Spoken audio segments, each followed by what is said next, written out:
Жеңше, сіз ағам қызғана бермейше, мен сізге бар ғой, мықты бір әдіс айтайыншы. Былай жасаңыз сіз.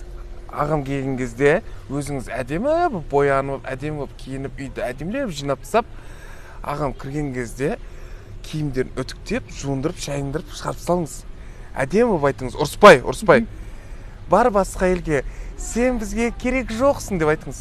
Сосын үйден шығады ғой. Шыққаннан бүйтіп ары бері қарайды да, ойланады, нақ мен әйелімнің айтқанын істеп көрдім дейді да, үйге келіп жата қалады.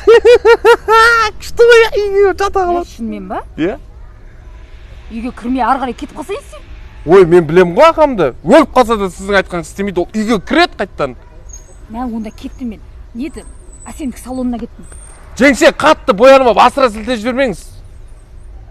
Тут тағы бір нәрсе білдіріп қоймасам болды енді. Жаралған жүрегім, әлі үшін білем.